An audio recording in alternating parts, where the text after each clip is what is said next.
in for a real treat tonight on a lot of different fronts. Just a little bit about the museum before we start. The museum was founded in 2019 by Bashar Nassar, who is from Bethlehem, Palestine, not Pennsylvania. I know, it gets confused with a lot of people. And he first came here on a fellowship, a leadership fellowship. And he did what most people do when they hit Washington D.C. He went to all the museums, because we have a lot. He loved them all, but he realized there wasn't really a space for the Palestinian people to tell their story. And so he took some pieces of art and went on a road trip and just started talking to people about Palestine, about the Palestinian people. And after a couple of years of doing that, he talked to this gentleman who just really loved what he was doing and said, you know, you need a permanent home, really. And I have a place in Washington, D.C., which I would like to give you to open your museum. And it's this one here.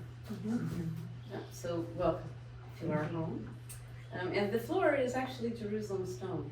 So we brought a little bit of Palestine here, as well as all the arts and artists. And tonight, we have the pleasure of welcoming Jinan Deena, who probably most of you know, right? She has so many credits and awards and yeah, right. acclamations. I had to write it on paper. But we're very honored to have her here to talk about Palestinian food, the Palestinian table, and what's happening, you know, with some of the appropriation of that food and identity and our effort to reclaim it. So tonight, this is the last in the series of 3. She's going to be talking about the cultural food appropriation and how it contributes to the ethnic cleansing that's happening and the erasure of the Palestinians. Because everything is Israeli Christian, Israeli foreigners, Israeli.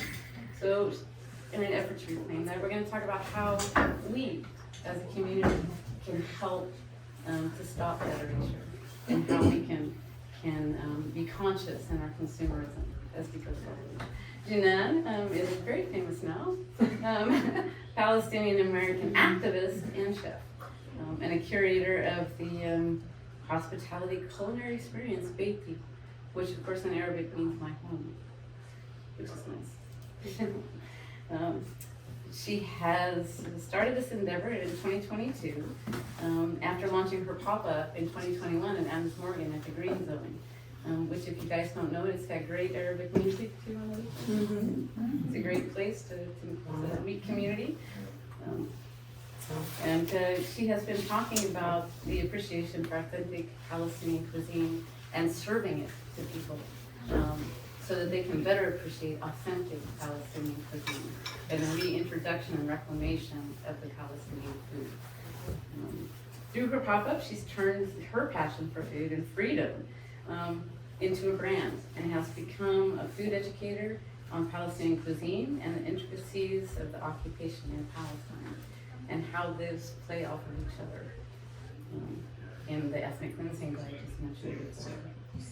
So Deena shares her recipes of her youth with the purpose, just to educate and to uplift the Palestinian culture and Palestinian heritage while reclaiming the foods that have been stolen and appropriated by the occupation and oppression of the Palestinian people.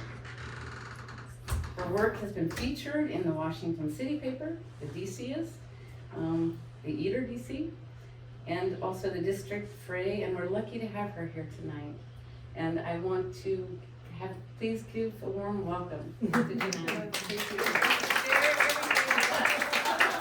I'm really excited about today's topic because I think it's a really concrete way for everyone to get involved in combating food appropriation because I get comments and people who reach out to me all the time through my Instagram who ask me like, what can I do? How can I help with this specific topic? But before we get into it, I do like to give a little bit of background about who I am and how I kind of came into this work and kind of how Beiti has evolved since I first started it 2.5 years ago. So, who am I? Palestinian activist and chef, as Julia said. I was born and raised here in the States, but I did spend time in Palestine every summer growing up, and then I lived in Palestine and Ramallah as a teenager for a couple of years, so very well versed, living under occupation. It was a very different experience than just visiting in the summer, because when you tie in daily life, like going to school, going to the doctor, you know, needing to go visit relatives outside of your city, you know, you have checkpoints, you know, curfews, you know, border shutdowns, all of these things that started to impact our life, which is essentially why we ended up unfortunately moving back to the United States. I do have a day job. I can't make a living off of this yet, but I'm working towards it. But I do work at the Institute for Palestine Studies right now as a development specialist. I'm very grateful. I actually started that job in October. What timing. But it's been really like beneficial and nurturing, and it's been really great to work in a space where I feel that my work is appreciated and is helping the cause on a greater scale. I teach dabke as well, which is the Palestinian line dance. I also teach like Syrian and Lebanese and Iraqi versions at the Green Zone the second Wednesday of every month. I've been teaching at Green Zone since they opened for 5 years. And it's just a great way to teach the community about some of our like more, you know, fun cultural activities, but also the history behind dabke, especially now with everything happening in Palestine. The one that I did in January, when I resumed the class, we talked about dance as a form of resistance, nonviolent resistance, which was a really fun workshop to do with everyone. I'm also a board member for an Arab American group in DC called the New Mosaic, which is like a networking group, and we monthly get together and we basically just try to come together in community, and we do a lot of different events to celebrate and recognize our culture as Arabs. It's been on a hiatus since October. We've been kind of just encouraging people to just do more Palestine-centered actions for now, and hopefully we'll try to resume it later this year. And in my spare time, I do like to write a lot. When I first moved to DC, I actually was performing a lot of spoken word, and I've done some at some of the protests and rallies over the years.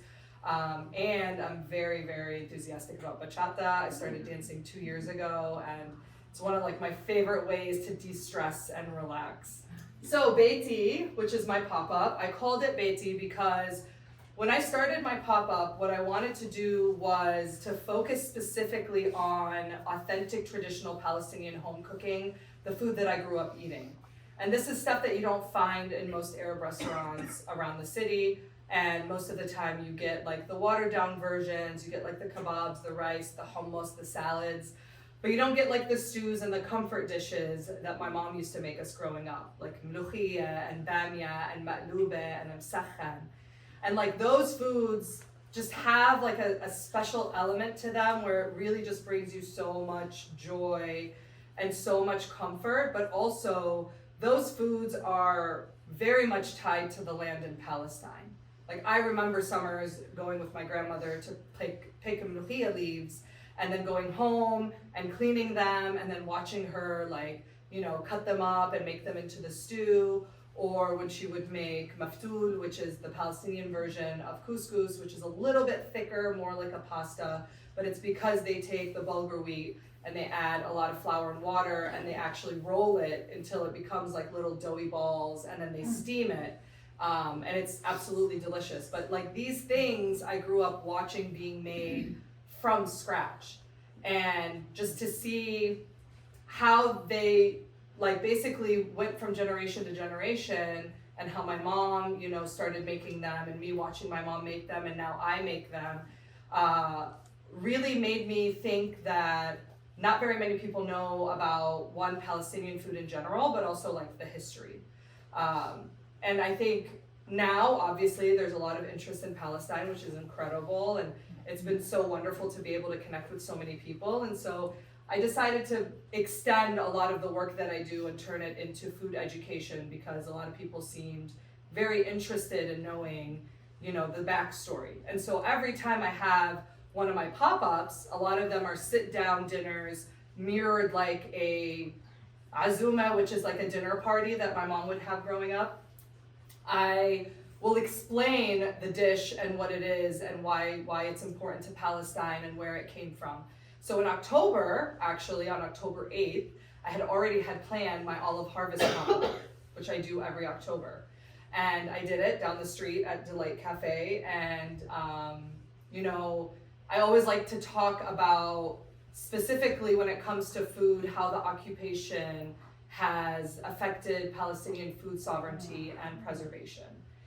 Because olive harvest season is one of those times of year where Palestinian farmers face a lot of aggression from the settlers and from the occupying forces as they're harvesting. And the olive harvest is one of the most profitable for Palestinians. And unfortunately this year there was no harvest because of everything that had happened. And so it was, you know, a really good reminder to everybody that, you know, we consume these things on a daily basis and we enjoy them and we celebrate them because food is celebration, food is love. But there is a struggle behind it, right? And so that's what I wanted to focus on because I want people to make that connection. And so I've been very lucky in DC to have so much support from different businesses who have hosted me over the last 2 years. Almost 3 years now. I don't have my own space. And so I rely on relationships I have with people who have businesses in order to be able to host my events. And it's not easy to host a Palestinian chef, okay? It's still very much taboo for anybody to put their business on the line and say, hey, I'm hosting this Palestinian chef. Specifically me, I'm not gonna lie, I am very vocal and I am very controversial on my social media, and I've been quoted in a lot of newspapers and articles and interviews about, you know, my thoughts on the occupation and my work directly combating it. And so businesses have received threats, have received hate mail for hosting me. And I know what a privilege it is for me to be able to have these people in my corner, to be so supportive of me. And many of them I have recognized on my Instagram in a list that I created about Palestinian businesses to support, but also allies, because the allies have really been stepping up, hosting fundraisers and doing a lot of these events for us. So I'm very, very lucky. So these are some of the photos from my early events. So this one actually was at La Tejana, which is one of the best taco places. They do breakfast tacos out in Mount Pleasant. And I actually just stopped by there this morning because I was going to get a falafel sandwich from the best falafel, which is Manal at Hilana Falafel. And she's there every Saturday at the farmer's market. But I was there getting falafel and I stopped in just to use the restroom, and the owners were like, are you not getting tacos? And I was like, no, I'm getting falafel today. And they know Manal. But we did a pop-up where we had like msakhan tacos, shawarma taco, I did a fried cauliflower taco, and then Manal did her falafel taco. And the line was literally 200 people long. It was the first super cold day of the year. It was 30 degrees outside. We made shai with maramiya, sage tea that we handed out to people to keep warm. But it was so beautiful to see everybody come out and support. And this was one of like this was my actual second Beiti pop-up. So just to see, you know, how many people actually want to see this kind of food and this type of cuisine was amazing. And this morning when I stopped by La Tejana, they told me that, you know, they're opening a space upstairs for events, and they want my event to be the very first one that they have. So stay tuned for an amazing taco pop-up coming up. I'm very excited. This was at my first Beiti event, which was at Grand Duchess down the street. Grand Duchess is an incredible bar, and they are so pro-Palestine, like incredibly, like all the staff. I had an event there a week and a half ago. I did a winter pop-up with comfort foods like mlukhiyya and banya. And all the staff wears kufiyas, and they have a kufiya hanging, and my friend had her birthday party there recently, and we just put kufiyas and Palestinian flags everywhere, and they're really good people, and very grateful. This was at the taco pop-up, and this was the knafe at the first Beiti that I had. So one of the things that I like to recognize is the shift in the narrative around Palestinian cuisine in DC. So when I first moved to DC in 2017, there were no Palestinian restaurants that I knew of. I know Mama Aisha's is still around. It's been around for a really long time. But they're not very vocally Palestinian. They don't really do a lot of work in the community. They're kind of a restaurant, and, you know, the generations have taken over it. And the food is great. It's a lot of home cooking. But there wasn't really much of a scene, but there was definitely an Israeli food scene. Like I started going to places and seeing like Israeli hummus, Israeli salad, Israeli couscous, like all of these things. And it really bothered me, and I was just like, every time I would go and think I was going to an Arab restaurant and excited about the food that they were serving, I would find out it was Israeli. And I was like, where are the Palestinian restaurants? But then I realized a lot of Palestinian restaurants didn't call themselves Palestinian because it is a risk. And to this day, it's still a risk. And a lot of people choose to just name their restaurant Mediterranean or Middle Eastern. I grew up in a family where we had a restaurant in Ohio growing up. By the way, that's not why I started the food stuff. My mom laughs at me all the time because I swore I would never open a restaurant. And now she laughs at me all the time because she's like, oh yeah, you're cooking for people? But we didn't call our restaurant Palestinian, even though we served Palestinian cuisine. It was just Lebanese and Mediterranean, because in Ohio in the 90s, it was a risk. Don't call your food Palestinian, especially we had a very big Jewish population, but also like a very Zionist Jewish population. A lot of the synagogues were very Zionist. And so in order just to protect ourselves and to protect, the restaurant, we just said that it was Mediterranean. And when I started getting to know a lot of the chefs in the DC area, like Michael from Elbi and Yellow, Marcel from Shababi Chicken, Danny and Johnny from Z&Z, we all realized that we all had restaurants growing up in our families that were not called Palestinian. Like Marcel and Danny and Johnny, their families had like diner type restaurants that were very just Americanized. Chicken, sandwiches, subs, just breakfast food. But now, our generation is reclaiming our food and proudly calling our food Palestinian. And it's amazing to see how it's, developed over the last couple of years since I started doing my pop-ups and actually working with these chefs. So the first article was the one that happened right before my very first pop-up. And they did like a small blurb, and like the event was already sold out at the time, so people were really angry. They're like, why are you posting this if it's sold out? And then Washington City Paper wanted to do something a little bit more in depth. When they saw that story, they were like, well, we want to talk about, what do you mean by reclaiming your food? What is this? And as I was talking about it, I talked about Marcel and I talked about Danny, so they interviewed them as well, and they're also in the article. But this was in August of 2022, and then this one was in April of 2023. And so we went from, they're emphasizing Palestinian food to now it's suddenly everywhere in DC, because Michael started speaking out about his Palestinian food. Manal from Hilana also started speaking out about her food, and Marcel and Danny and I continued to do what we had been doing. And so in such a short time, we've been able to have such an impact on just the DC food scene in itself. And that's not to talk about the other chefs across the country that are also doing this work, who I spoke about last week when I talked about American Palestinian chefs and the work that they're doing to uplift cuisine. So when this article came out, I got really emotional because I was just like, wow, like we actually did that. Like we worked so hard, we were so unapologetically ourselves, and this was the reward, because people kept telling me it's a risk, don't be so vocal, don't say it, don't do this, don't do that. And I literally was like, I don't care. Like I'm gonna do my events and people will come. And I'm not bragging, but every single one of my events sells out. Marcel's events all sell out. Envy is packed months in advance. Yellow has a line out the door every weekend, and it's just like, we're okay. Like it's fine for us to be who we are, and it shows that staying authentic and true to yourself is really the right way to do your business. And for every person that doesn't want to come, we get 10 people that do, right? Because I still do get hate. And I do get people that send me messages on my Instagram, and I do get people that, try to hurt my business or try to, give, low ratings to Manal and Marcel and Michael. But we don't care, because the rest of the community comes in and they support us, and that's all we really need. So a little bit about apartheid and food theft. So obviously we talked about how the occupation affects food sovereignty and preservation.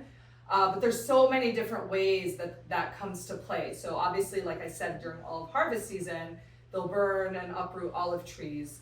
And we've seen videos where, you know, farmers are literally hugging their tree that's like thousands of years old, saying, please, like, shoot me, just don't cut down my tree, you know? And it's very telling, you know, that this moral army is desecrating the land because they're not indigenous to it, and it means nothing to them. But other ways that they do it is also by shooting at water tanks, destroying like water wells, pouring cement in them, blocking water from being delivered into certain areas, you know, spraying like chemicals and pesticides that harm the vegetation, criminalizing things like picking za'atar and mint and sumac and other things that are in the wild. And so basically growing our food and being able to harvest our food has become an act of resistance against the occupation. And because our food is so tied to the land, if they erase, right, and if they try to eliminate our source of our culture and who we are as a people, then they erase our identity. And that's why it's so important that we recognize Palestinian food for what it is.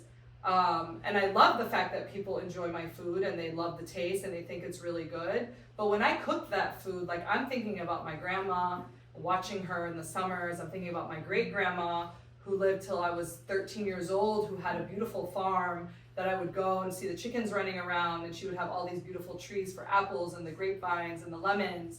And we would just spend a whole day just sitting outside, you know, under all of this amazing vegetation. And so it's very personal for Palestinians. So if you're ever invited to a Palestinian home for dinner, just know you are very lucky and very much loved, because our food is our love language. So reclaiming our food, like I said, we've been fighting for this right now. And, you know, because we were so scared to claim our food as our own for such a long time, it made it very easy for them to appropriate our food and call it their own. We also have very little recorded food history as Palestinians. Everything that we do is very oral, like generation to generation. We don't really have anything documented. And so when I started cooking and I started trying to look up the meaning behind a lot of these dishes, I did not find a lot of actually documented information, but I did hear the stories from like the older generations and people who have studied, you know, food culture on a very general scale. But this is something that I really want to focus on going forward, is actually trying to document a lot of these stories about things like maqluba and why it's called maqluba and how the variations differ from area to area, things like msakhan, why it's considered Palestine's national dish, and, you know, a lot of the things like salata arabiya, Arab salad, which is the #1 appropriated food by Israelis. They call it Israeli salad. They actually stole it from the farmers when they built their kibbutzes after the Nakba. And so it's literal food theft. Like, they saw somebody actually making this and they took it and they called it their own. And there's actually a really interesting cookbook that came out that was written for the Jews who came after the Nakba on how to cook with Palestinian ingredients now that they were in a new land. And so it's really interesting that they keep saying this food is theirs, yet they had a cookbook to explain what all these new plants and herbs and ingredients were, because they came from Europe. They didn't have the stuff that we have in Palestine. So obviously, this was not something that they knew and that they had to learn. All right, so let's talk about identifying appropriated food. So one thing that I do anytime I'm in a store or at a restaurant is I will literally Google, very first thing. If I see anything like hummus, any shakshuka, anything like that on a menu, or if the name sounds to be like Arab, right? I'm like, yeah, I don't know if I can trust this place. So I will literally Google to see whether or not it's Israeli. And it's very easy to do. Just take the name of whatever it is, whatever hummus brand or restaurant, and type the word Israeli next to it in Google. Sometimes you're gonna have to dig a little bit, because a lot of these places have gotten very smart about not putting Israeli anywhere on their website. But most of them will brag about being Israeli if they're interviewed in the news.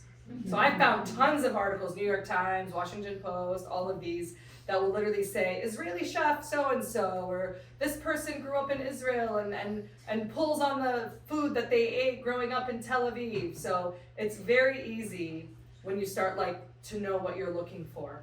But I created a little bit of a guide for everybody to kind of understand how to spot appropriated foods. So for instance, things like sea salt, za'atar, olive oil, dates. I went and I wanted to get more sea salt the other day, and I never thought about it. But I was like, oh, let me see where this sea salt is from. Morton's sea salt is from Israel. If you look at the back, it's okay. It's okay. I have used it for years, but then I was in that day, I was I just want to see. The Himalayan pink salt says it's from Pakistan. Yeah. The sea salt on Morton and other brands says product of Israel. Yeah. So it's really important to look at these things because it's very unassuming in our everyday lives, products that we use all the time. And then it's there. They have cornered the market on a lot of these things. For dates, it's very, actually there's, they've gotten a little smart because they actually market some of their dates as made in Palestine, even though it's an Israeli brand.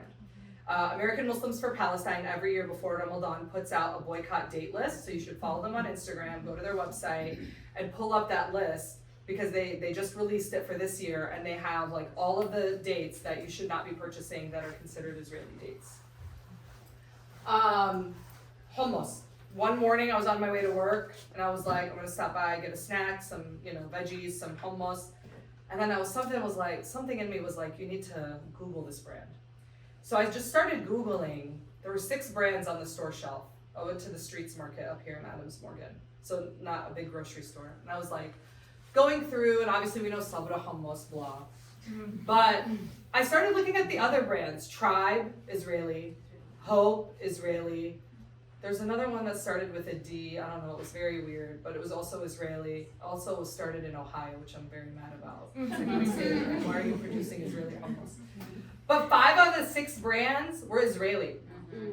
5 of the 6. And I was so angry. And I was angry, but also a little admiration for how well they've cornered the market.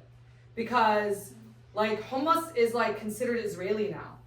And it was, I think the Washingtonian did an article last summer that was sent to me by somebody where they did a feature on Little Sesame, which is a company based out of D.C. that is Israeli. And their hummus now is all over. It's in grocery stores everywhere. And they talked to them about hummus and its origins and how their business came about. And not once in the entire article did it mention the true origins of where hummus came from, the Arabs, Palestine, none of that. And I'm the word is hummus, which means chickpea in Arabic. And I was how is it that you can be a journalist and just be so off the mark with something that has significant historical context in the Arab countries? And so I reached out to them and I told them, I was listen, I'm a food educator and I'm telling you that this article's wrong and that you need to talk to somebody who's Arab because hummus is an Arabic word. And you didn't put that anywhere in your article. If you want to highlight them, that's fine. I don't think you should, but if you want to, that's fine. But you should also give kudos to the people who actually created this dish. And they were very open and very receptive, but nothing really came out of it. But at least they listened and we had a phone call and it was, it's some kind of an effort, right? And I'm the kind of person that if I see a content creator, some random, non-Arab making an Arab dish, I will call them out. So last year there was a guy who did a version of a dish in Palestine that's called Sabbaha, which means swimming. And basically what it is it's actual hummus with chickpeas, whole chickpeas, and then yogurt, and then it has this lemon, garlic pepper topping on top, and it's absolutely divine and delicious. But he called it Israeli. And so I reached out to him. I mean, this guy had tens of thousands of followers. He didn't know who I was. I don't know if he was gonna see my message. He actually redid the video and called it Palestinian. Oh. So you don't know whether or not someone's actually gonna respond or not, but it's on you to at least try because you don't know unless you try. And it was really big of him to actually apologize and tell me like, thank you so much for explaining this. I don't know, and most people don't know. That's the thing. You know, I've met a lot of people in the food industry here in the city and even in New York who tell me that they learn things from their Israeli instructors in the Culinary Institute, right? Who are teaching them our dishes and calling them Israeli. So they don't know, they're learning from these instructors, going on to work in restaurants, and now calling it Israeli, and unless someone points it out to them, they're never gonna know. And so I try to have some grace when I do approach people. I don't wanna be accusatory, but I can't just let it slide. I'm gonna say something every time. And then this is something I really wanna talk about. Normalization is when you try to come together as like two groups and without tying it to the occupation, right? So there's a lot of groups in the US, a lot of interfaith groups specifically, that bring together people, Christian, Muslims, Jews together, to bring them together under the guise of peace and to say we all want to be friends and we all want to live a life of peace, but you know what's going on over there has nothing to do with us, and we just want to, you know, live in our little bubble over here. And when I moved to DC initially, I moved because I got hired at a Muslim organization, and I would get a lot of requests from interfaith groups that wanted to work with us. But when I would do research, I would find out that they routinely work with a lot of Zionist groups. And for me, I was like, absolutely not, I'm not gonna do that. But this happens in the food scene a lot. You know, like there's people who will be like, well, why don't we get an Arab Palestinian chef and an Israeli chef to come together to make a meal, you know, and bring everyone together for a nice meal, just friendly and peaceful. But like, how are you gonna bring somebody to cook with you who steals your food? Like, what is he gonna cook, right? Like, you're gonna cook my dishes? Like, that's not gonna work. And I've had offers like that. I've had people offer to me. I actually had someone offer me recently. And I said, I'm not going to sit down and make a meal with an Israeli when people in Gaza are starving right now because of the Israeli occupation. Like, how insensitive to say something like that and just say, well, we're here in America, so we're just trying to bring peace and harmony to everybody here. It's like, no, that's not how it works. Everything that we do is tied to what is happening with the occupation, and as Americans, we're also complicit, right? So we have to be aware and we have to be conscious of that. And so always be careful if you're ever invited somewhere under the guise of like interfaith or like secular, like, you know, peace building.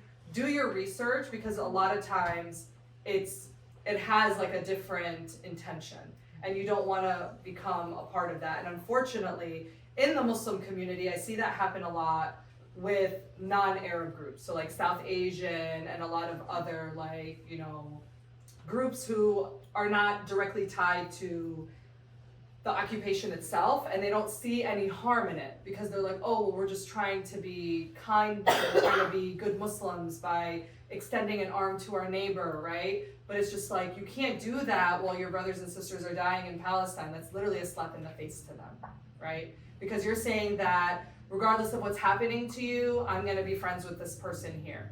No, what you should be doing is trying to educate them so that they understand why this kind of event is not conducive to the justice that the Palestinians deserve, right? Because I'm the kind of person that I don't believe in peace right now. It has to be justice and liberation and freedom for Palestinians. And then you can have peace. You can't have peace while one group is still oppressed, right? And so for me, when people tell me like, oh, well, you're so hateful, why don't you want peace?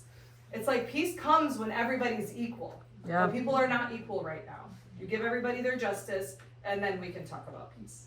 So let's talk about boycotting, because I know that boycotts have been very popular right now, right? We saw everything that happened with Starbucks and McDonald's and all these other brands that came out.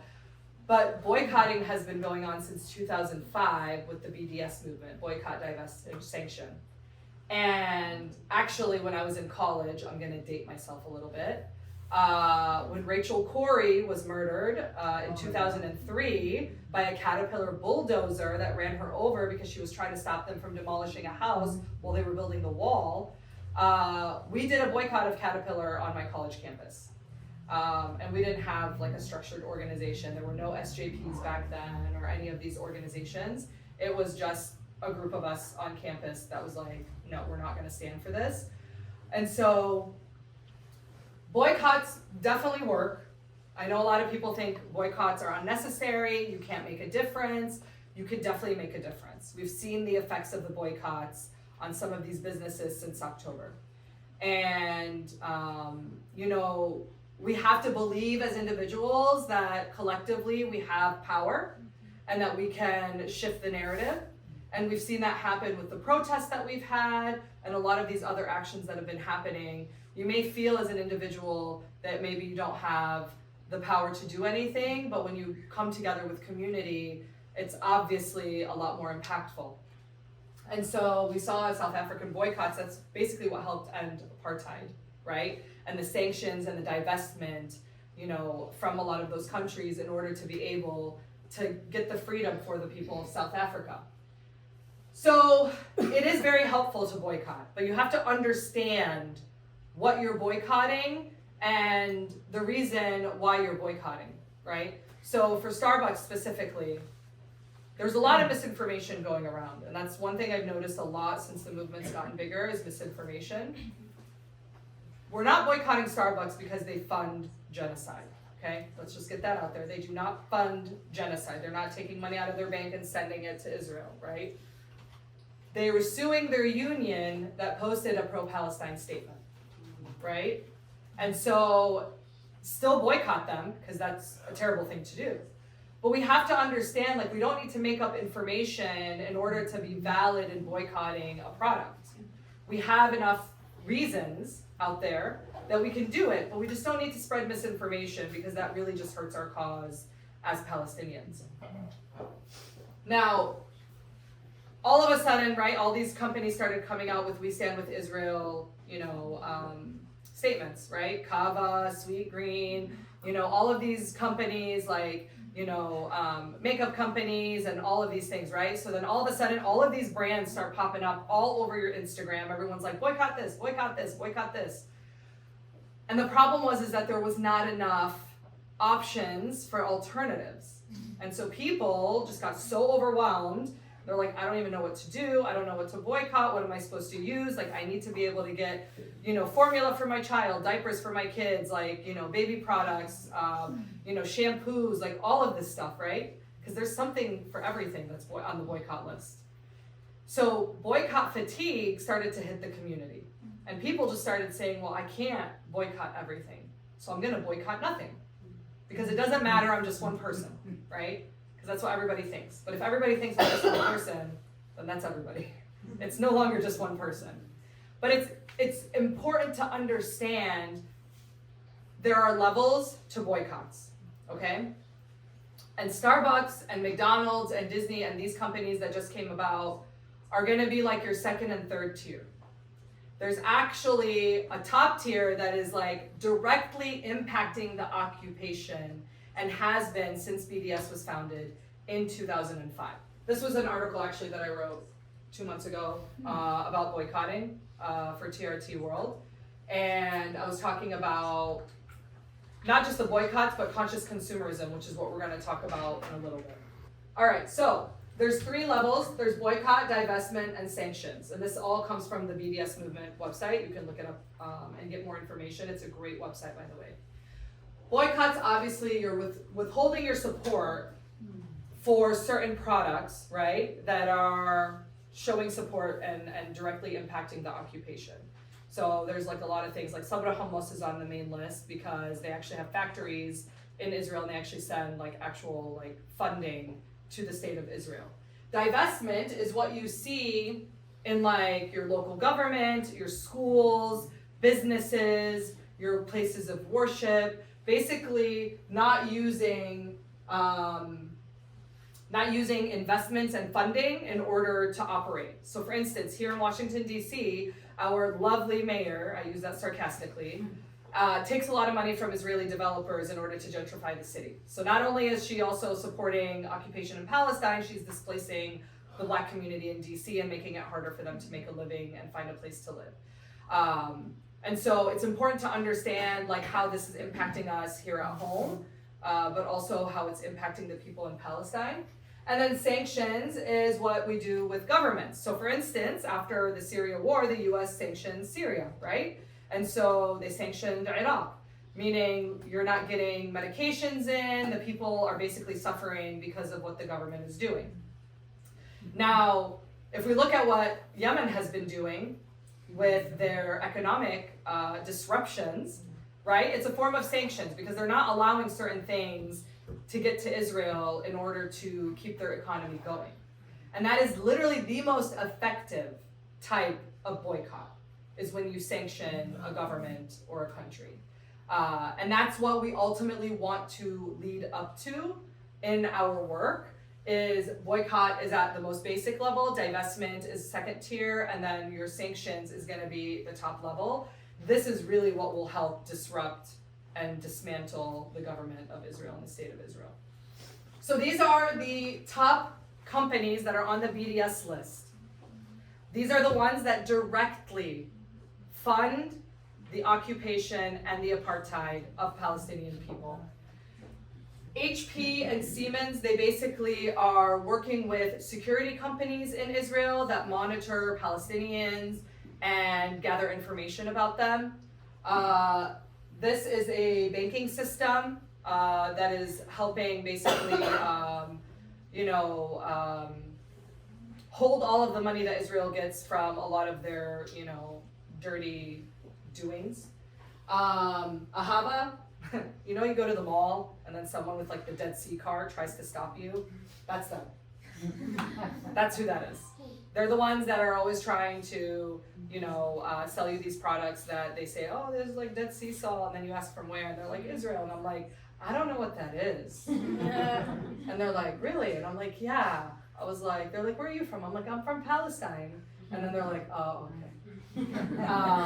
But yeah, so you want to make sure that you avoid anything there. Puma, obviously we know because they sponsor the Israeli football team, soccer, football.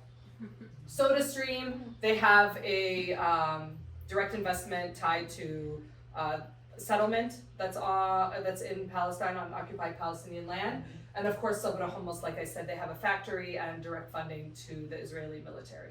So this is like top tier. These are the ones that we need to continue to boycott because they are directly impacting life within Palestine for the Palestinian people. Starbucks and McDonald's and them, they put out statements. That's great, we don't like them for doing that, but if you really want to make sure that you're boycotting to make a direct impact, this is where you have to start.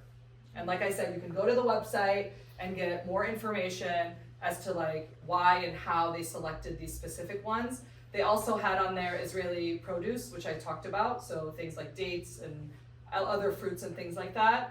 Obviously Israeli wines, it doesn't need to be said.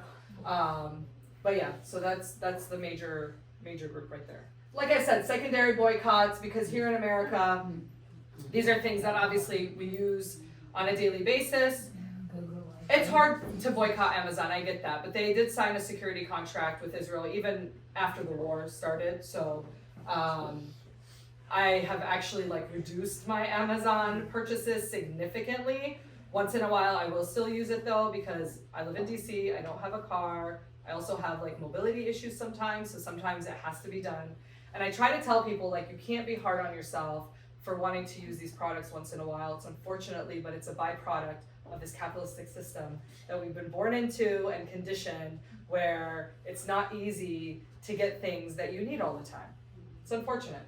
And then Google, obviously we know, because they also have a security contract with Israel that helps spies on Palestinians. Now let's talk about conscious consumerism, because that is not the same thing as boycotting. Boycotting is when you don't buy something from someone because of their position on something that you care about. Conscious consumerism is making an intention to specifically support companies and businesses within the community that are uplifting and supporting the cause that you care about, right? So for instance, if you're not gonna go to Starbucks You might want to choose Yellow Cafe because it's Palestinian. Because you want to get your coffee, but you also want to support someone at the same time. Now, you could boycott Starbucks and then just go to like Delight Cafe, which is Ukrainian, pro-Palestine, but not directly Palestinian, and then you can get coffee from them. Or you could get coffee from somewhere like, I don't know other places. Joel and Bolt down the street here, right? It's Ethiopian owned, they're great, they're really nice people, they don't have anything to do with Palestine, it's very benign, right? So you could do that if you wanted to. But conscious consumerism, you're actually wanting to support just beyond the boycott, right? And you want to actually put your money into the community that you want to see thrive. When it comes to Palestinian businesses, many of them have received threats and hate mail and phone calls. And so we have seen an influx of people actually supporting them during this time. And I'm not gonna lie, our food's like really good. Like our stuff is just good in general. So like you're also getting a good product. So like why wouldn't you support us? But you wanna make sure that while you boycott, you practice conscious consumerism because together those can be extremely effective. And when you live in like a small, city or an area, like Washington D.C, it's always good to put your money into your neighborhood, right? I live in this neighborhood in Adams Morgan, and everybody knows, like, I've been in this area for like 4 years now. I'm moving on Monday, but still within the neighborhood because I just can't leave. Like my favorite bar is here, Green Zone, I do events there, Grand Duchess is there. We've got like, the museum is here, obviously, Delight Cafe where I do a lot of my remote work. So, Cake room. yeah, oh yeah, Cake Room. Cake Room is amazing, also Palestinian owned and the best cupcakes ever. Fadi's incredible, he's a wonderful, wonderful human being. So support them as well. But it's important that you put that money in those businesses because this is where you live and you want those businesses to stay around and you want them to succeed and you want them to thrive. So why wouldn't you support them, right? You want to support locally versus like these big chains because corporations are always going to be okay. They also mistreat their employees. Like why do we want to support that, right? Anyone that's trying to suppress their union, their employees forming a union, should not be supported anyway. Also, shout out to my friends who own the flower shop in Admo, Little Shop of Flowers.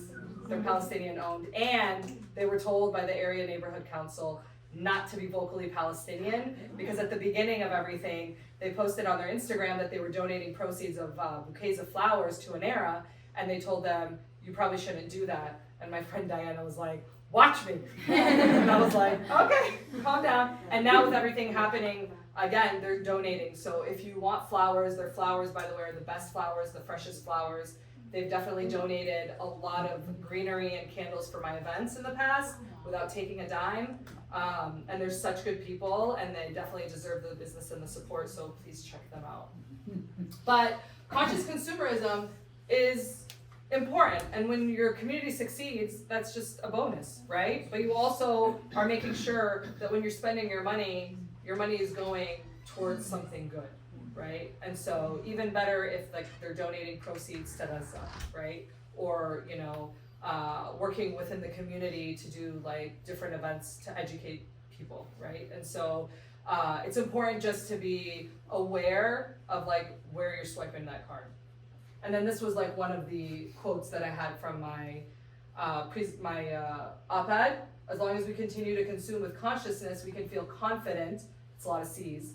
We are doing all we can in this moment. The freedom of the Palestinian people depends on it. And when we think about how every dollar we spend can actually benefit the people in Palestine, it's a lot heavier of a weight to bear and to understand that when you are spending consciously, that you are in essence helping a whole people get their freedom a lot quicker.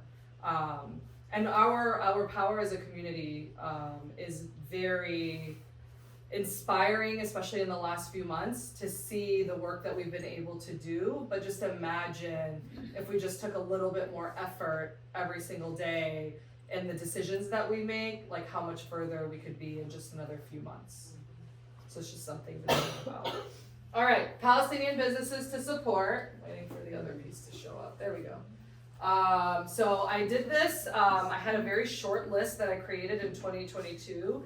And then there was such a need during everything happening starting in October, and then when people started coming for the rallies and the marches, that I decided to increase it. But even with this, like, I missed a whole bunch of businesses and people got really sad and they're like, but you didn't add me. And I'm like, I'm sorry, I don't know every Palestinian owned business. But these are like designated by whether or not they're a restaurant, or obviously like the museum is a place, the bookstore next door, flower shop. There's a produce company that La Tejana actually uses and told me about. La Tejana, by the way, the most pro-Palestinian people like ever.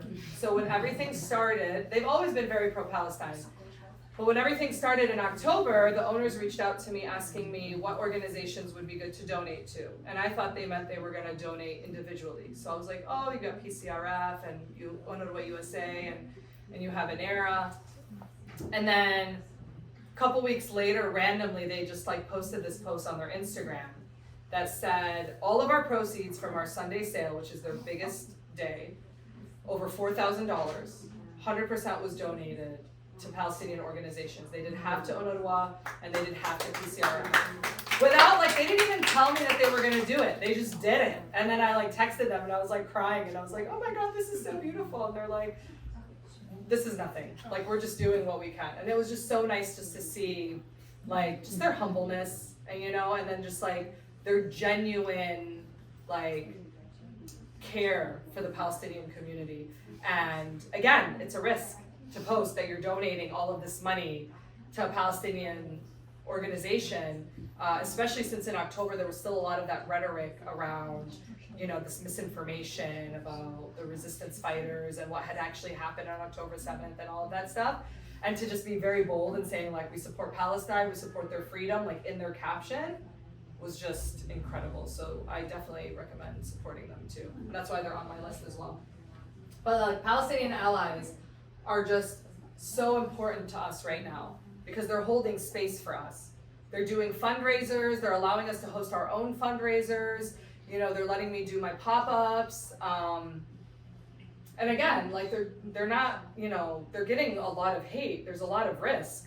And so it's important that we reach out to them, we thank them, we support them, because again, these are all local, these are all like individual owned businesses.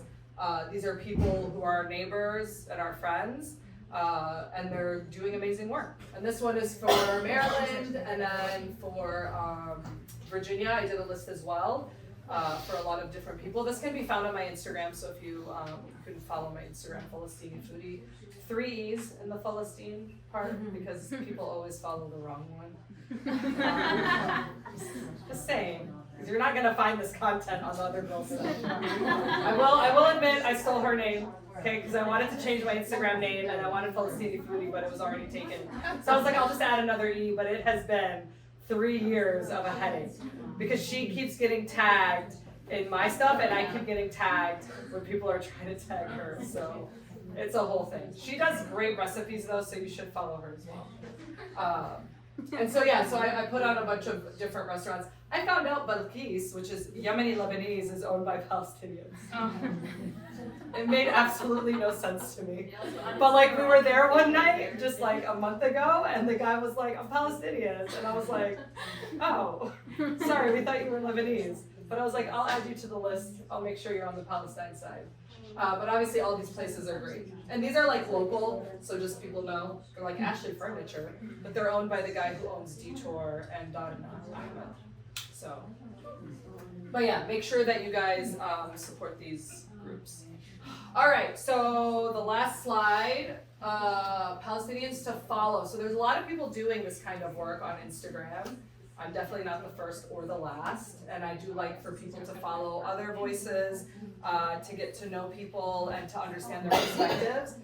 Salam Baram is actually, he's Palestinian and he's incredible. He's been recently traveling around the world and going to a lot of the protests in different countries, talking to people about why are you supporting Palestine in this moment. But last year he launched a series about food appropriation, and he started off with what's the word I'm thinking of? An episode in New York City and went to an Israeli restaurant to try the food and to see how it stands up against actual Palestinian food. But what was funny is that one of his Jewish friends bought the food for him because he's like, I don't want you spending your own money at an Israeli restaurant. Let me buy it so that you don't have to feel like you're supporting. I know, right? Amazing. We all need friends like that. And the episode is absolutely hilarious. You have to watch it because the food was so bad. It's like so bad. Like there was hummus and salad, and I think there were grape leaves, and then there was a knafe, which was like terrible. I can't remember what else they had. Maybe kebabs or something. I don't remember. But basically, he was talking about everything that I talked about, like the appropriation, why they do it, when it started, like how it's harmful to us as Palestinians and to us actually achieving our liberation. So he's definitely someone I would recommend following. Obviously, all the other Palestinian chefs in this area, Michael, Marcel, the guys at Z&Z. And then Reem Asid also does really great work on the West Coast. She's incredible. She has Reem's Bakery in San Francisco and does a lot of great like food education stuff and collaborations with the indigenous community and like other communities in the Bay Area. Fadi Katan is an amazing chef in Bethlehem in Palestine. I found out about him during the pandemic because he used to do Instagram lives a lot with Muhammad Hadid when he would cook. And so I started following him, and then like a year and a half ago, he followed me back. And then he sent me a message like, great job, chef. And I was like, oh my God, I can't believe this amazing chef from Palestine is like giving me all of these props. I was so excited. But he's great, and he actually was supposed to come and do an event at LB with Michael, but hasn't been able to, but hopefully he'll be here in the next few months. I'm very excited for that. Sami Tamimi is another great chef. He was actually here last year and did an event at LB, and it was really, really amazing. Obviously, and me at the bottom. You know, I'm humble, I put myself there. But also the best for last. So yeah, so that's the presentation. I know I spoke like really fast, but I was trying to like get through all the information so that we have time for questions before you guys get to eat some yummy food. So thank you. I just want to add one more business that's been extremely supportive of the Palestinian cause, which is Tabard Inn. Oh yes. Yeah, they support the museum every year. So I just want to do a shout out for them too, because not only is it a really cool place and they have great food, but they are so supportive of us and the Palestinian cause. Yeah, so that's very true. They're wonderful people. Especially at a time, like I said, where there's a risk. And when we had the gala back in November, there were a lot of organizations who had their conferences and banquets canceled by hotels. For no reason, just because of everything happening. They're like, we don't want to host Muslims, we don't want to host Arabs, we don't want to host Palestinians. Yeah, like the U.S. Campaign for Palestine Rights in Texas, they canceled their conference. Arab America, they canceled it in Florida. CARE, they canceled their banquet here in Virginia. And so Tabard Inn was like, we got you. Not only that, but we got you at the Patterson Mansion. Yeah, it was beautiful. Yeah, and they said we're going to upgrade you. Yeah. And we want you to be out there. Yeah. So, I mean, like, it's very important to understand why it's so important. I did an event in New York back in December. It was my very first time outside of D.C. It was like one of my goals for 2023, and I was able to get it in within the last 10 days of the year. But I did an event, with a Cambodian chef, and it was really amazing. But when I got there, she told me that the initial space that they had booked for my event had actually refused to host me because they didn't want to get political. And she's a very well-known chef in New York, the Cambodian chef. She does things for celebrities all the time. She's very well established. She's a genius in the kitchen. Her food's incredible.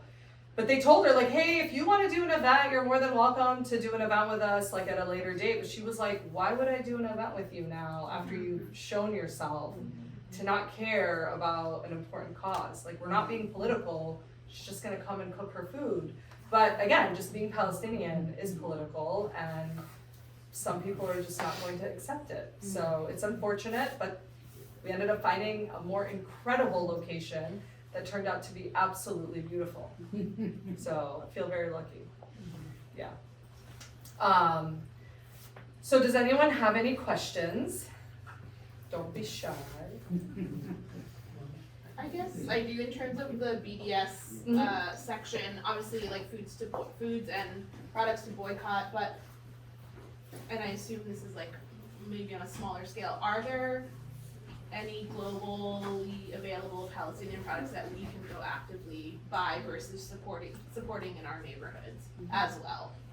I mean, so obviously there are like Palestinian brands of like za'atar and olive oil. I know they sell the olive oil here. And that's and it's also available at the Middle East bookstore. They also have za'atar as well. And they have a lot of other food. Yeah. There's also like sumac, I think, and like so many other products that's like distinctly that's But Palestinian. again, like thinking of putting money back, right back in. Yeah, and that is Palestinian. So yeah, that would be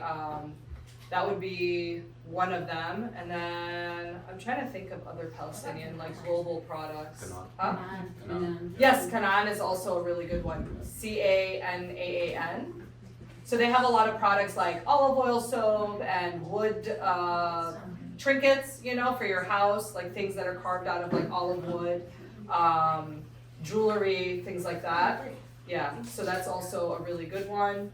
And yeah, I mean, I know that there's like certain companies in the US like Paliroots that sell things that are from Palestine. So they sell the kufiyas. My kufiya is from them. This one's from Hedbawi. They also sell like Nabis olive oil soap. They sell Dead Sea clay masks now. Again, we're trying to reclaim all of that. And so all of that is like, you know, yeah. So a lot of the Palestinian brands that are here in the US tend to source a lot of the things directly from Palestine. But it is important to note that it is very difficult to ship things out right now. Like one of the suppliers that does Palestinian wine for Envy and some of the other restaurants said that like they haven't been able to get anything for a while because they're not letting anything even out of the West Bank. So, Parmesan, yeah. So they're not letting things out of the West Bank right now, unfortunately. Hedbawi even said like on their Instagram the other day that they are shipping their kufiyas to Europe, and then they get shipped from Europe to the United States. I think it's somewhere in Germany, which is very ironic. I thought that was really ironic. Yeah, they did say that though, because someone was like, oh, but it didn't say that it was coming from Palestine, it was coming from Germany. And they're like, yeah, this is why. Because we can't ship directly from Palestine. It has to be shipped first out to Europe, and then they can actually ship them individually to whoever ordered them. So yeah, so just keep that in mind too, because even right now, Palestinian products are very hard to come by. One, because there's such a demand, but two, because they can't really get it out. So yeah, the next best thing would be just to support Palestinian businesses locally. Any other questions?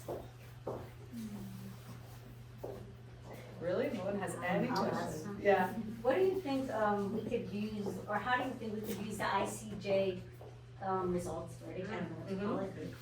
to like, now that we have that kind of momentum, where people were before saying terrorists, Yeah. but now we have that kind of backing where we can say, well, ICJ is behind us. They're Yes. saying this is a genocide. Right. Provisional. Yes. So how can we use that momentum to push the sanctions, divestments, like that idea for all these people who were holding out?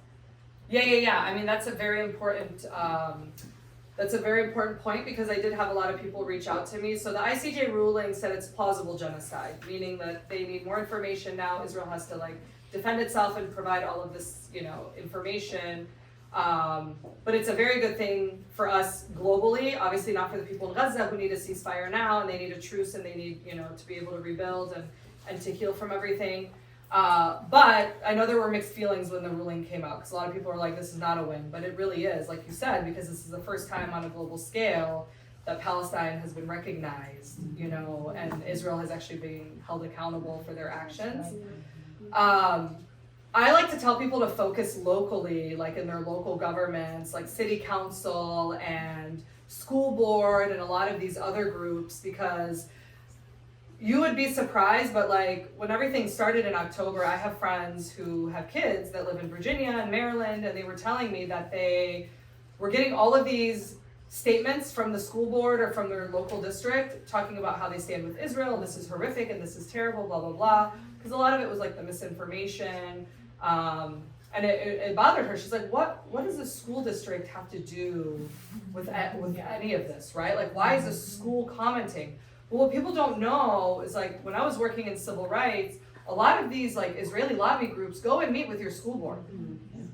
They meet with the teachers' unions, and they meet with like your city council on a regular basis, just like they lobby on the Hill. They do that locally. In the Chamber of Commerce. Yeah, that's what we need to be doing.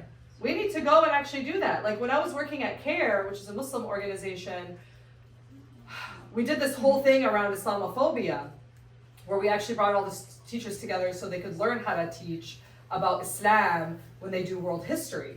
Because the stuff that's in the books is usually very skewed.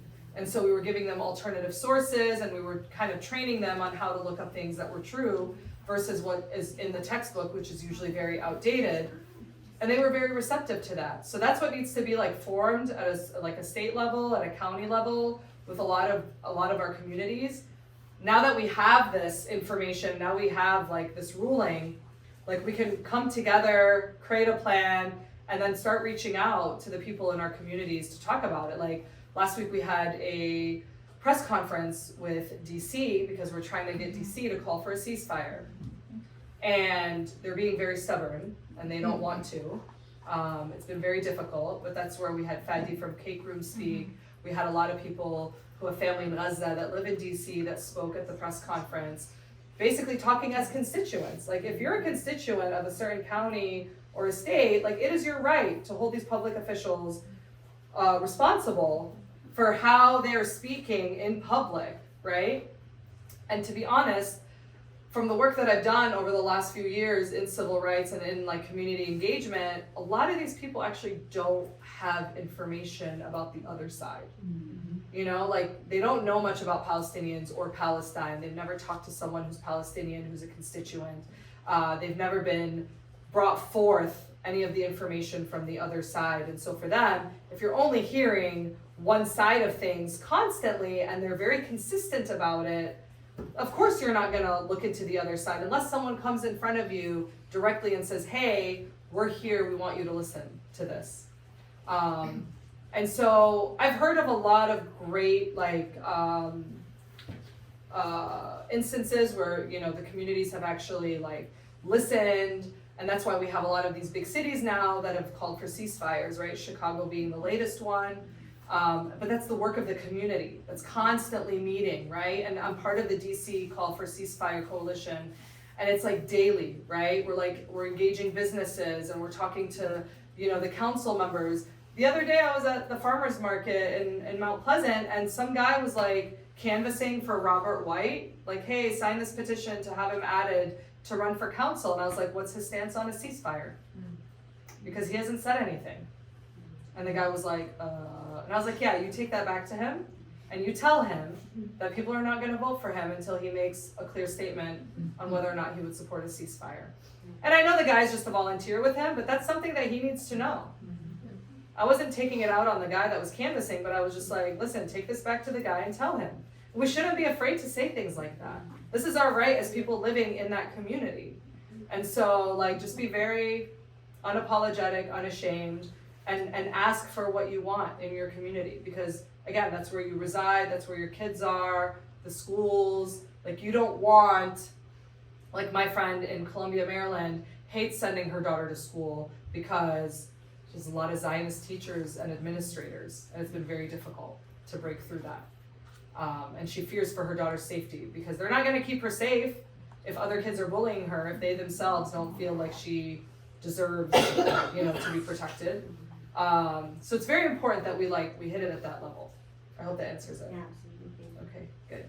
Yes. I know you're obviously super busy and a lot of stuff to do, but the list of the allies and the current businesses, if anybody just if you only Google Doc or something, making that, putting it in your link tree or something like that, I think could be cool because then we can constantly add to it and people can look at it all the time. That's a great idea. And you could maybe print it and then give it to all those restaurants in them, and then so folks when they go there they see the other ones as well. Yeah, Really that's cool. a great idea. Thank you. You can hire somebody to do that. not Yeah. your business. I know, man. It's just like too much stuff that keeps coming at me. I'm just like, how? And then people want me to create like actual content. Like I talk on my stories a lot on Instagram, but I don't create videos because I don't know how to edit. Like it's like beyond me. Everyone's like, no, but you have to, and I'm like, I don't know how. It's too much, and it's just like overwhelming. And I just there's a lot happening, and I'm very grateful for all this work, but it's also just overwhelming at times. But yeah, that's actually a really good idea. I don't even have a link tree, so now I gotta create one. We got you. Any other questions? I will plug, I wanted to show it here, but I don't know if I'll be able to like link it here, but there was a video that was created by a student of journalism in New York. She came down in November and followed me through the big protest that happened in November, and then she also followed me during the event I did in New York. She's from New York, and did like a very small mini documentary, like 4.5 minutes on food sovereignty and the work that I've been doing. It actually just came out yesterday, so it's like very fresh, very new. I wish I had it up on YouTube or something, because then we could have streamed it, but it's not. It's on my Instagram, so I need to like develop beyond Instagram, but right now that's all I can manage. If you are on Instagram and you follow me, you should definitely check it out, because it was just really great. She focused on all of harvest season and like historically how the occupation has always disrupted the harvest. So even like showing a lot of the older videos, not just recently, but also talking about Gaza, the forced starvation, and how they've disrupted a lot of the harvesting in Gaza as well. Like right now it's strawberry harvest season in Gaza, and unfortunately it's all gone. Like the crops are gone, there's no harvest. And it's really very, very sad when you think about all of the things that have been cultivated for generations that are now completely wiped out, that will not be able to be restored or regrown because of the damage done to the land. And again, that just shows you who's indigenous to the land and who's not. Any other questions? I'm gonna be hanging around after too, so if anyone has any questions you don't wanna ask publicly. Yes, Olivia? I have a question on like the momentum and the popularity of things like this, like you're planning on doing this series again, or seeing like the pop-ups sell out, like how are folks who are Palestinian, who are dealing with grief and rage and generational trauma, meeting the moment of like this demand? And like, have you been in conversation amongst other food folks or cultural workers to how to sustain this in a way that like is building up, and also like how can community people support that? Yeah, I mean that's a really good question. So Marcella and I did 2 fundraisers in October for Palestine. Like when everything started, we started getting like a lot of media outreach, people asking us about like our work, has it been affected? And then they asked us whether or not we were planning on doing any events. And we did 2 events, one at Green Zone and then one at Makeda, which is one of our big allies. And the lines were like so long. People waited for hours. Everybody was so amicable and just like happy to stand in line for like 2.5, 3 hours for food, because we were donating 100% of the proceeds to Gaza at the time. And then since then, you know, I've been doing like smaller events here and there, and I had a pop-up last week, and the pop-up that I did last week, I really fought with myself on whether or not I was going to donate anything. This is my income, this is my living, even though I have like a supplemental job, but it's not full-time, it's a contracting job. And I'm trying to make this a full-time business. And I got a lot of pushback from people who were angry that I wasn't donating money. And I was like, I understand that, but you can't expect every Palestinian who has a business to always be donating their profits. It's not sustainable. And when I created that list of all the businesses to support, someone commented like, well, are these Palestinian businesses donating anything to Gaza? Because like, what's the point then? I'm like, you're missing the point. They're Palestinian, that is The enough. rest of us donate. You know, like, again, conscious consumerism. If you're not drinking Starbucks, but you go to Yellow Cafe, are you expecting Michael to donate that cup of coffee's worth to Gaza? No. because you were gonna buy a cup of coffee anyways. And you chose to specifically support a Palestinian business because you want to do something. So why do we then have to turn around and give away all of our profits? That means that I can no longer do this work. I'm gonna be broke. I need to be able to live, right? And trust me, I am not making a lot of money off of this stuff. I'm not rich. But I do it more so because I love the work that I'm doing and because I want to educate the community and I want to uplift my culture as a Palestinian. But I also have to live, right? And that's why I charge, but I am very conscious in how I charge for my events.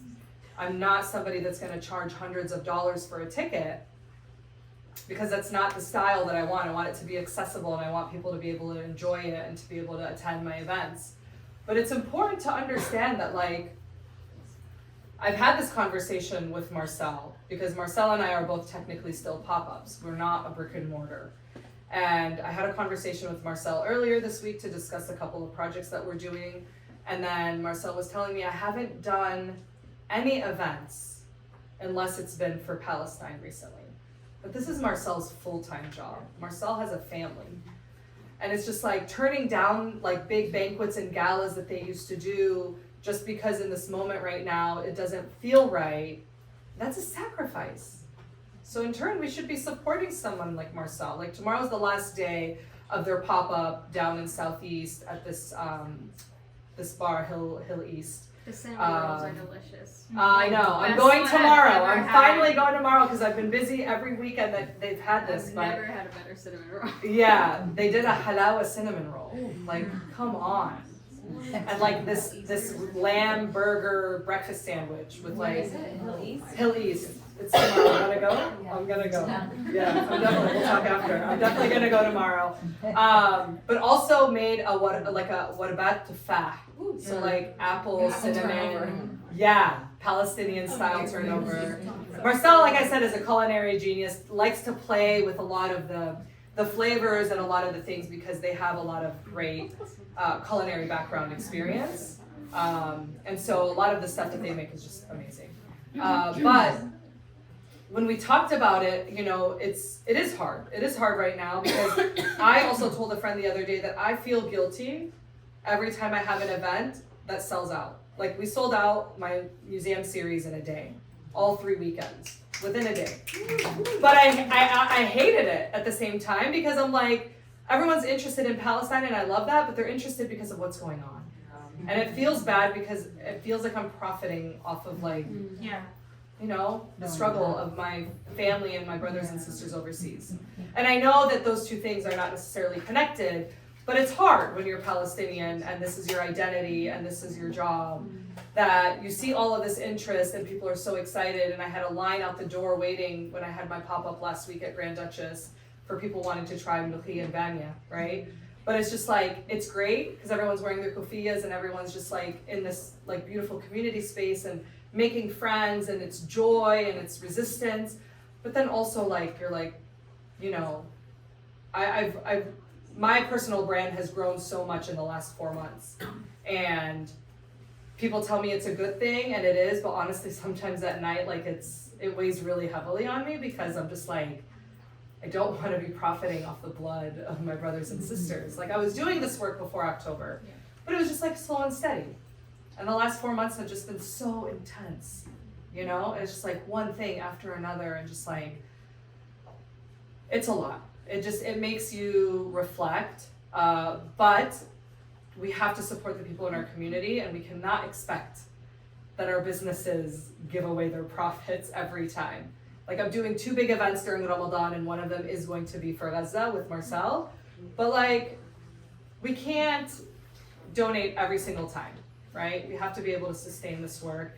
And like I tell people all the time, I repeat this all the time, once there is a ceasefire, once the people of Gaza start to rebuild and start to try to heal from this trauma, a lot of people in the movement right now are going to disappear.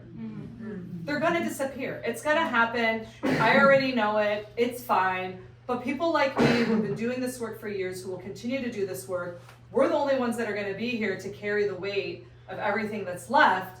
And so you have to support us. We have to be stable enough to be able to carry on and continue this work long after this becomes just like a piece in our history books, right? Yes. So stop feeling guilty. Thanks. And at all of your events, have postcards where people can write your boycott list saying, I will support you if you give money to Okay. Palestinian causes I like that. equal to the amount that you're giving to the Israelis. Okay, I like that. That's a really great idea. Those people donate Yes. to Yes. Palestine. Yeah, true. Stop feeling guilty because you're bringing awareness to like. I know. Because Yeah. they've got the money. I know, right? Clearly. Exactly. Well, that's the thing, right? And I was like, you can't expect me because this is my business as a Palestinian, I'm running a Palestinian business, to donate my money when you're not donating your salary, right? Like, why is that not the same? It's income, you know? But just because mine has a label that it's Palestinian, all of a sudden it just now has to be a charity. I'm not running a nonprofit. Definitely not. Well, and also if they were gonna buy a ticket to your event and you were gonna donate proceeds, they are by nature donating, they could take it out of their own Yes, damn paycheck. exactly. Their own- They don't have to wait for you. Exactly. Plus, my last event wasn't like a really big event. The plates Yeah. were not very expensive. It was very affordable. So, like I said, I wasn't making money off of it. And now that my events have gotten bigger, I've had to hire people to help, right? So now I have to pay people. So it's not all me, right? And there's like, I want to make it sustainable for people to help me. I'm not somebody that's gonna lowball somebody financially, right? If I'm gonna bring someone on to help in my pop-ups, they're gonna get paid like a very above fair wage. Did you have something? I was gonna say, my daughter tells me about the Lucia Bamia rivalry going on out there. So Yes. what- Are you team Lucia or Bamia? So, lucia is gonna be my all-time favorite food, okay? It's a green stew made of jute mallow, which is it's like a leafy green, kind of like spinach, but doesn't have the same flavor as spinach, but it's very good. It's cooked with chicken broth. A lot of people put chicken in it, or beef or lamb. It's served over vermicelli rice, and it's always been my comfort food. What's funny is that when I started making bamia at my events, bamia is an okra stew. A lot of Arabs don't like bamia growing up because it's slimy and it has a weird texture, and they, you know, it's like if one dish had to go, which one would it be? And people always choose bamia. But I always loved it, slimy texture and all, right? But then I actually found a way to make it where it's not slimy. So my trick is to actually just take the okra and roast it in the oven, dry it out a little bit, and then I fold it into the stew after the tomatoes and the onions have all cooked down.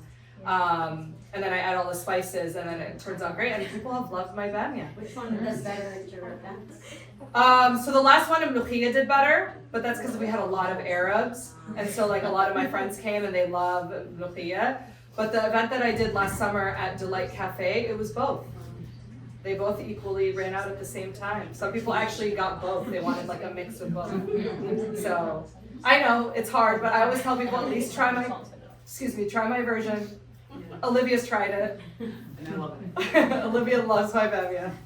So, and I always like to make my bamia vegan at my events because I always like to make sure that I'm able to accommodate dietary preferences for people. So even my sit-down dinners, vegetarian, vegan. I've had people who are like Hindu who don't eat beef, and I like substituted it because I want everyone to be able to enjoy my food and to be able to like enjoy Palestinian food. And actually our food, most of it at the core is actually vegan. A lot of the stews are just like tomato based, and then you add like garlic and onion, you know, the green beans, the peas, whatever.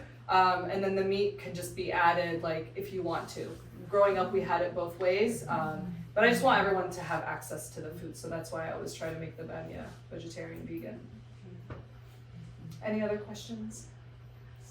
Yes. I know Marcel does it at Shababi. Do you do catering at all, or do you have like a limit of like the smallest party you can serve? Yeah, so I do. I have cooking classes that I've done, so people can hire me to teach them how to cook, and I've gotten a lot of requests since October. So that's another thing I've been busy with.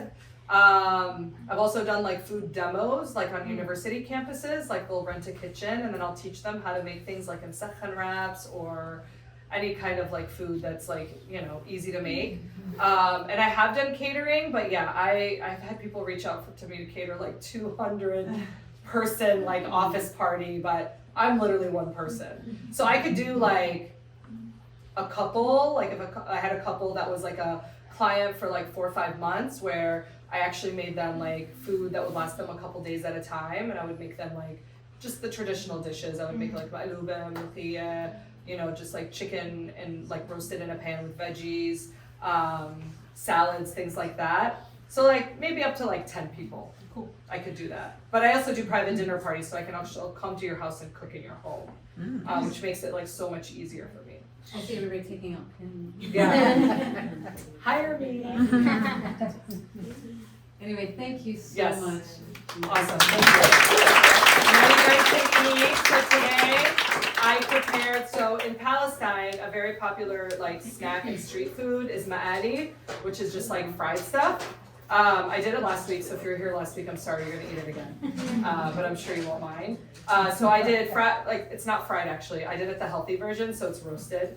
Eggplant and cauliflower with some roasted sumac onion that's also mixed with a little bit of pomegranate molasses. And the vegetables have like 7-spice and coriander and cinnamon and all those good spices on them. So, and obviously Palestinian olive oil. So, and I have it wrapped in sage, which is like a very thin like bread that's used a lot of times just to do wraps or for mensef, which is like a very popular dish. But it's really good and it's thinner and it gets crispy. I hope it's still crispy, I don't know, it's been a while, but it's a lot tastier with these kinds of foods than traditional pita bread because the bread can just be too thick sometimes and you don't get to taste the fillings. So I hope you guys enjoy it. And thank you, Jinan, for taking over. Yes, always, of course. I can't talk about food for an hour and a half and then not feed people, so enjoy. Thank you.